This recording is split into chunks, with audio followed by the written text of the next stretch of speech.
The Fellowship of the Great Physician welcomes you to House Call.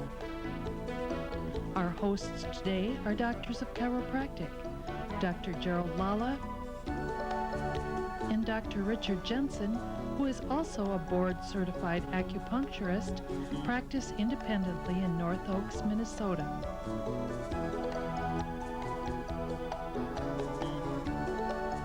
Let's join our hosts for today's program that will assist you in your quest for optimum health and well-being.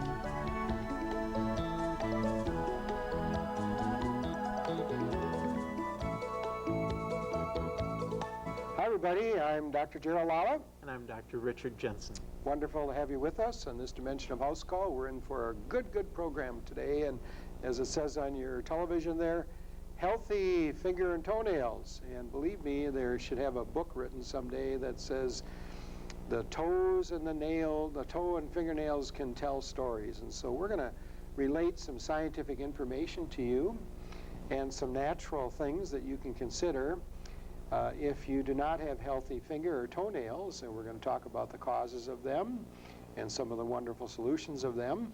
And our toenails and our fingernails, of course, are made of protein. And proteins are made of amino acids.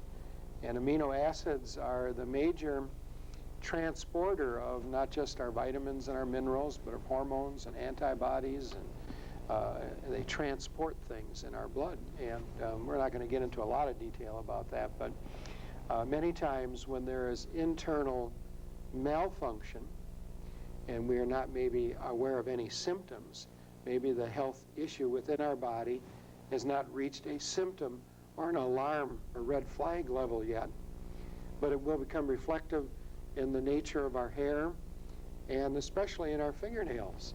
And so we're going to take a look at that. And one of our viewers had a question that they wanted me to ask Dr. Jensen here today, because he's such a smart guy. And it says, "Dear Dr. Jensen, why shouldn't you tell a secret to a pig?" You'll get that one. Because they squeal. Because they squeal. Very, very good. And so we do appreciate the wonderful jokes that you send us and the wonderful emails and letters and questions that you have. And of course, as chiropractic physicians, our approach is to talk about causes of disease and natural things that can be done. We're certainly not opposed to drugs or surgery. My gosh, the Lord uses them in miraculous ways, but there are some natural things we can do. And so we're going to look at today as it reflects on what our fingernails might tell us. So Dr. Jensen, you want to get a start here? Certainly. Thank you, Dr. Lala. Disorders that show up in the nails. Well, nail changes may signify a number of disorders elsewhere in the body. These changes may indicate illness even before the rest of the body does. The following nutritional health problems can be indicated by the following. Now, the first thing to think of is your nails is actually an excretion of things that are going on in the body. Much like the hair, it's something that's been absorbed into the tissues and is then being pushed out. So then there's quantities of storage that's being shown, that shows up in the nails, and usually that can be up to 20 to 50 times that which is found in the body, and therefore may be more sensitive way of looking at things. Well, the way that, when you put different building blocks in things, it changes their structure. And so by changing the blocks that you build with, rather than if you were using Legos, rather than using the long rectangular ones, maybe you use the short square ones, or maybe the ones with the little wedges in it and so forth. That will change what you're building, what it looks like. And so that happens in the nails. As concentrations change, as there's deficiencies, things like that, the nails will change as well, and therefore have certain telltale signs to them.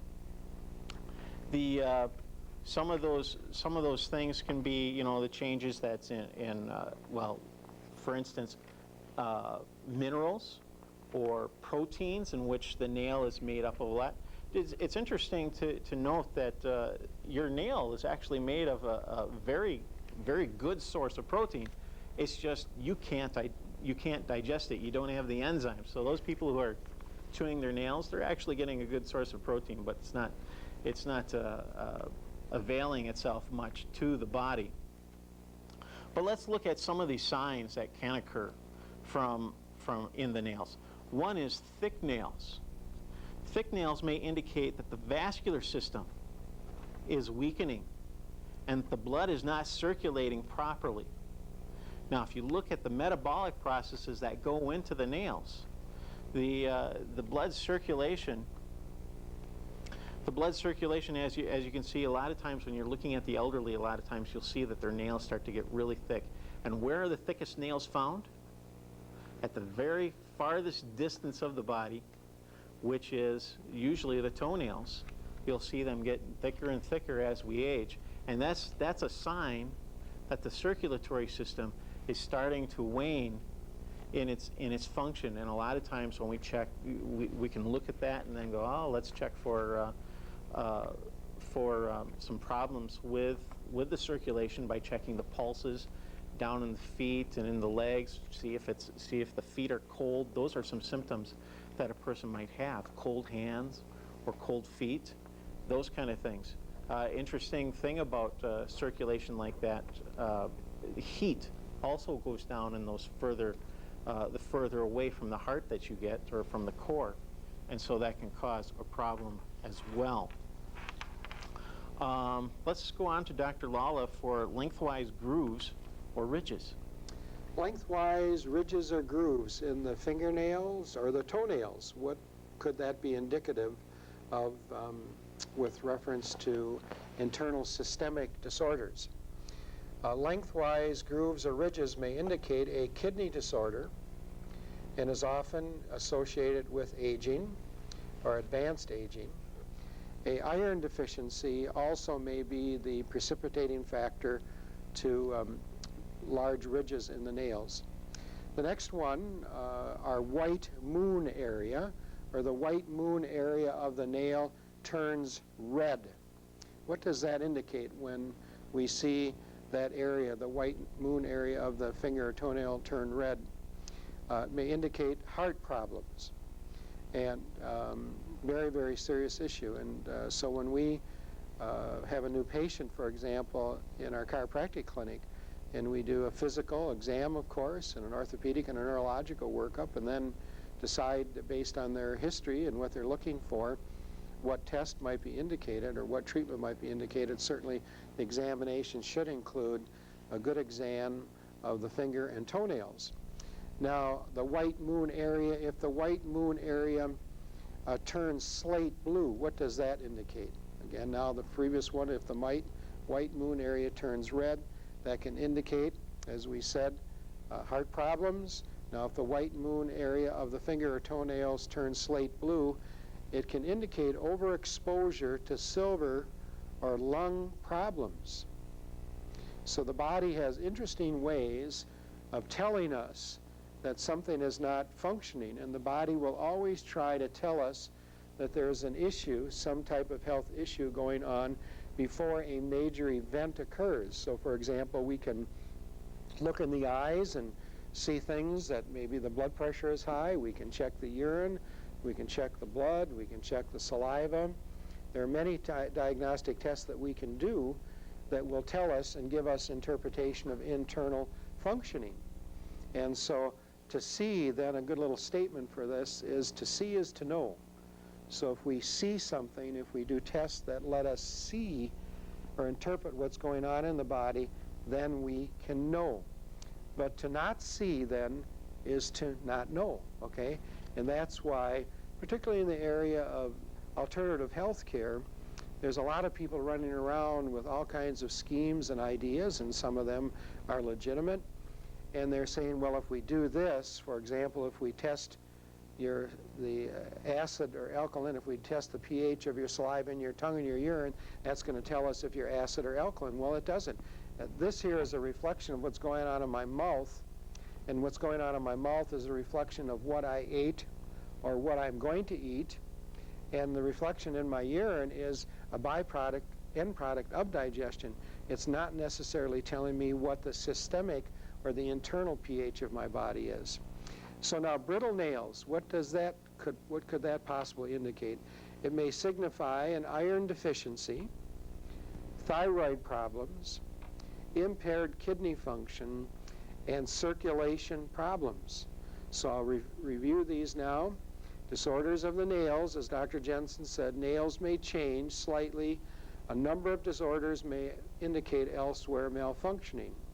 These changes may indicate illness even before the body does. So when the person has a heart attack or the person's blood sugar is elevated, that's the final stage. That's the symptoms. It's gone beyond the symptom stage. So what we want to do is do tests that are going to give us the early warning signs. And so Dr. Jensen now is going to talk about what does it mean if a person has flat finger or toenails.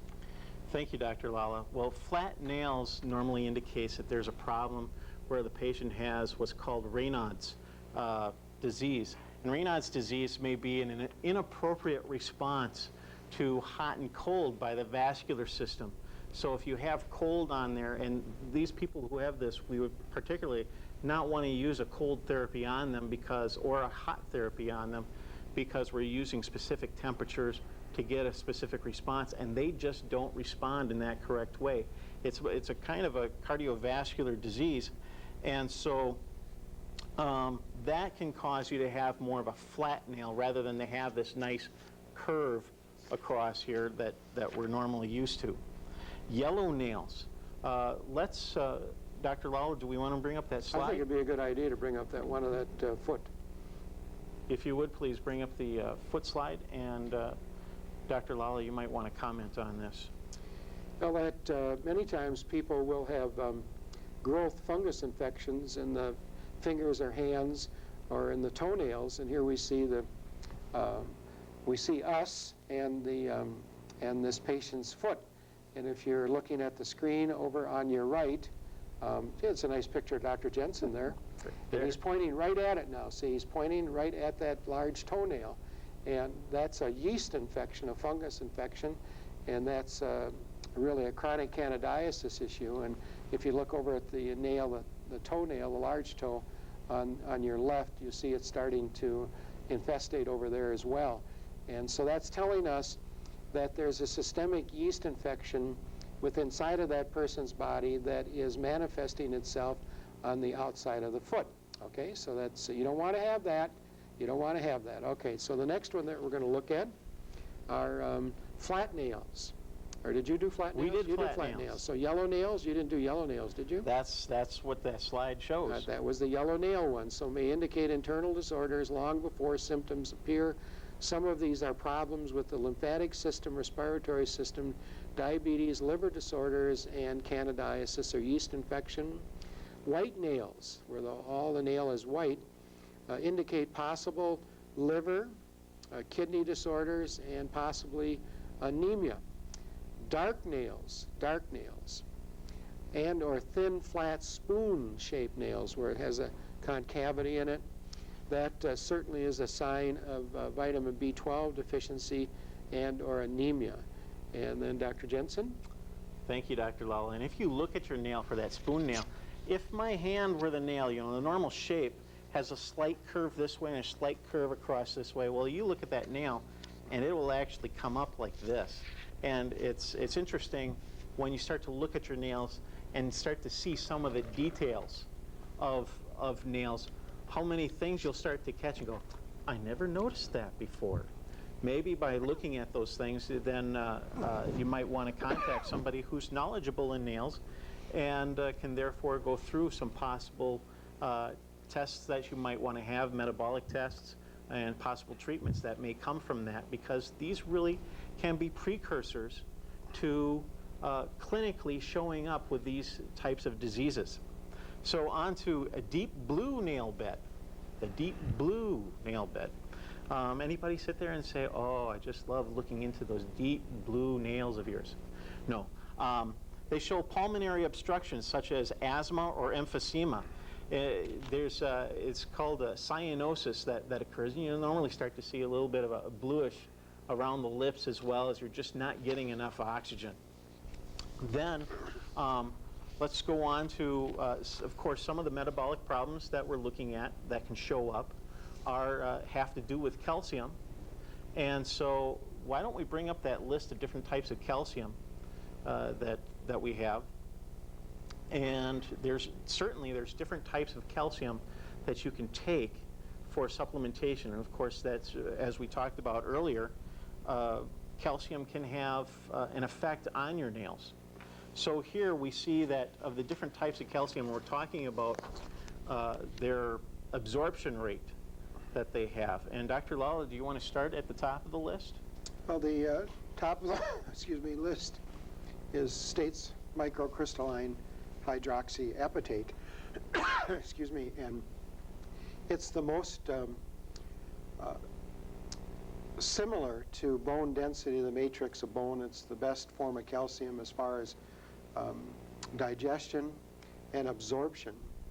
And then the second most absorbable form of calcium is calcium citrate. The third is calcium orotate. The fourth is calcium lactate. The fifth is calcium gluconate. The next one is calcium carbonate, of which most of the minerals, the calcium minerals that are sold in drugstores or health food stores are calcium carbonate. And then bone meal and dolomite. And now Dr. Jensen is going to discuss each one with greater detail with reference to their potential for absorption. But again, dolomite is the least absorbable, bone meal second, calcium carbonate. Look at that, way down the list. And isn't that the one that's found in coral calcium? That's right. That's the one that's found in coral calcium. And the issue with the coral calcium is that here it's calcium carbonate, a very difficult form of calcium to absorb. And they're finding, as they're getting more and more studies on it, that many of the samples that they're studying are very toxic, contain a lot of lead and arsenic and other toxic metals. So it's really an issue. It's not the super product that people are promoting it to be. Go ahead, Dr. Jensen. And that's due to that this calcium, this coral calcium, is being formed in the ocean rather than within, say, a pharmaceutical lab where they have controls as to what they're putting in. This is just whatever's floating around in water, which is basically one of the greatest solvents that we have on Earth, and that's why our body uses it to put things into solution, as what solvents do. And so with salt water, with its positive and negative anions or ions, it can pull all these metals in, and it keeps us well in solution and drives that into whatever's being formed in there. In this case, it's coral or even oyster shells. Right, oyster shell. Can do that. Well, if we looked at, say, microcrystalline hydroxyapatite, which is specifically the type of calcium that is found in bones, it's very interesting to find that the product itself, that type of calcium, actually contains 24% of it is calcium. However, it's the type of calcium that's being absorbed, most readily absorbed by the body, but also absorbed into the bone. That's huge things for people who are suffering from osteoporosis in a day and age like today. So its advantages are it's most readily absorbed, complete bone food. It contains essential amino acids. See, when you look at your bone, it has two parts to it. One is that bone is full of the minerals, and such as calcium, but it has a soft protein matrix in it, in which that calcium is put into it. So if you don't think that you need amino acids, because amino acids is the building block for bone, you've got another thought coming. You need both of them. It's kind of like when they were making bricks in the days of old, they needed both straw and mud. Mud would be like the calcium, and the straw would be the protein. It's what holds those minerals together. The disadvantages to microcrystalline hydroxyapatite, there are none that they've found so far as today. It's a really good supplement to take for your calcium. Calcium citrate It's well absorbed.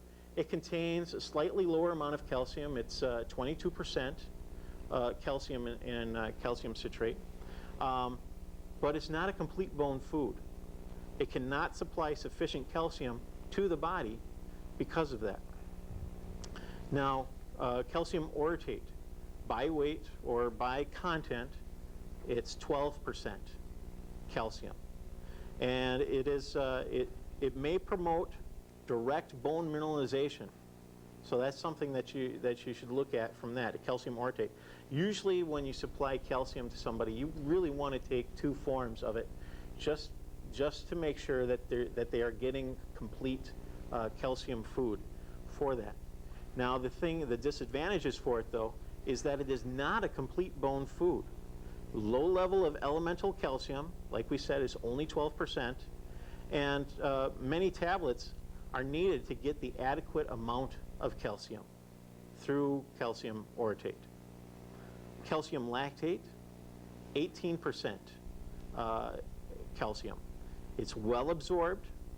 Again, it's not a complete bone food, not like that microcrystalline hydroxyapatite. It's not a complete bone food. Often contains milk and or yeast byproducts. This is very important for people who have yeast infections. You don't want to put in yeast byproducts for that. It's like direct food for them, or even inoculation of that yeast back into your system. The other thing is for milk byproducts. If you're allergic to milk, and it's growing in society, milk is one of those big allergens that we have. Now, some people can talk about milk as you're allergic to the sugars, and the sugars, you just can't digest that. What we're talking about are the proteins in the milk, which that these people are actually sensitive to and have an immune response. Another thing to tell you about milk is that it's hard to digest and is known as a mucogen. And a mucogen is something that you have to digest it more. You need to have more mucus to protect the tissues that's inside there, and that creation of mucus goes throughout your entire body. That's why many times people will have, or little children will have problems with getting ear infections because of the excess mucus that is formed in there, okay? The source for calcium lactate is fermentation of molasses, starch, sugar, or whey with calcium carbonate. So that's how they put it in there. Calcium gluconate, 9% calcium. Again, not well absorbed. Potentially bad for people with corn sensitivities. It is glucose oxidized from corn to gluconic acid, sugar, that's combined with calcium carbonate. The predisposition to hypoglycemia, low blood sugar, and or may aggravate low blood sugar related health problems. Okay, so if you're taking calcium gluconate, it's basically a sugar that you're taking, and the supplement may not be what you want if you have problems with blood sugar regulation. Again, calcium carbonate, we covered that. The interesting thing is, this is the highest amount of calcium by containing of calcium within the product. It's 40% calcium, but it's a cheap source of calcium, but it's probably why they're using it. Is, they're saying, oh, it has the most calcium in there, though it's not well absorbed, but that's probably one of the pluses that they're looking at for that. It's the cheapest source of calcium there is, okay? And that's probably why a lot of products carry it. You're spending your money on a product that is a lot less to create, and in this society where we're driven by economics, people are going to give you the cheapest form if they can. It's not a complete bone food, malabsorbed by those with poor stomach digestion. We're talking about a digestion that is not in your stomach. It doesn't form enough acid to actually denature the calcium ions, and then to be able to chelate it to a protein for the absorption. So if it can't denature it, sometimes we'll see x-rays of people that they're taking their calcium and they're thinking, oh, I'm doing great for my body, but within their digestive tract, you can see these whole tablets throughout. And it's interesting. You know, you can see what calcium they've taken for the last couple of days. They reduce absorption as people age, has an antacid effect interfering with the digestion and absorption. So in fact, what it's doing is it's not lowering the pH, it's raising the pH, getting rid of the acidity of the stomach and therefore interfering with the absorption or digestion of the calcium as well. Dr. Lala, do you have further thoughts? And which one did you finish with? Calcium carbonate. All right, calcium carbonate. Let's take a look at bone meal next. Depending on the health of the animal or the cow that it was taken from, that's going to tell you if it's good or not, but it's the second least absorbable form of calcium, and generally may contain levels of heavy toxic metals such as lead, arsenic, cadmium, and organic constituents.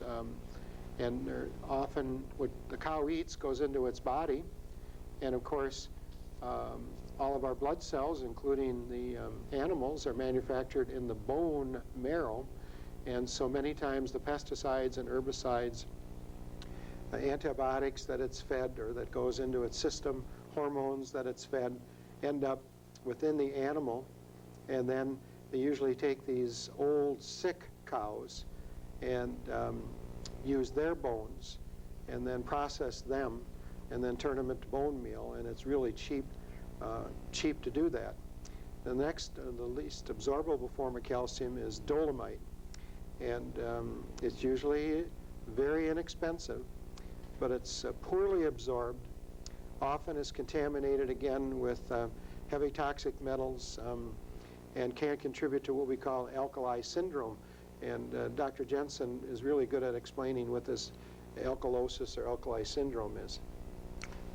Thank you, Dr. Lala. The alkalizing syndrome can cause a number of effects to the body, one of which may be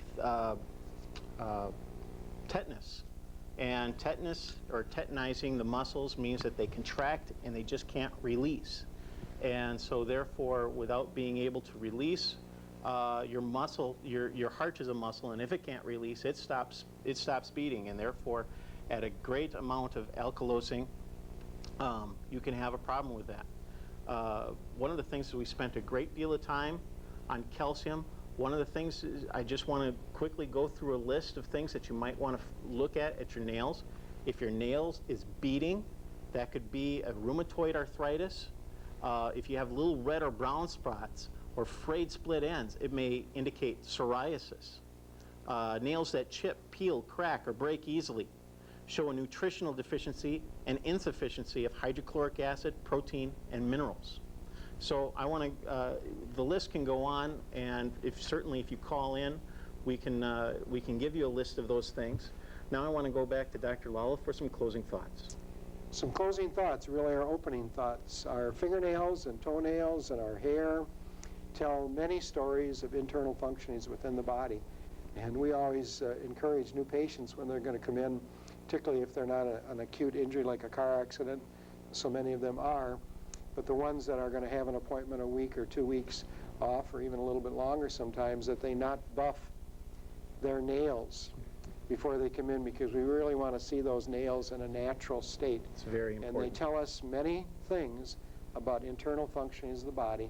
And again, it is far better to check your body's health before it gets sick or wait for it to get sick. It's far better to do prevention, it really is. So take good care of your body and you'll live a lot longer. The Fellowship of the Great Physician, through its School of Health and Healing, provides classes each Thursday evening. The primary focus of these classes is biblically based spiritual health and healing, with a brief teaching on physical health and healing. There is no charge or registration fee for these classes, but a free will offering is received. For further information on the School of Health and Healing, class time and location, or the topics discussed on today's program, contact us at the Fellowship of the Great Physician in care of Dr. Lala or Dr. Jensen at 200 Village Center Drive, Suite 100, North Oaks, Minnesota, 55127, or telephone us at 651-484-8521. Thank you for joining us today.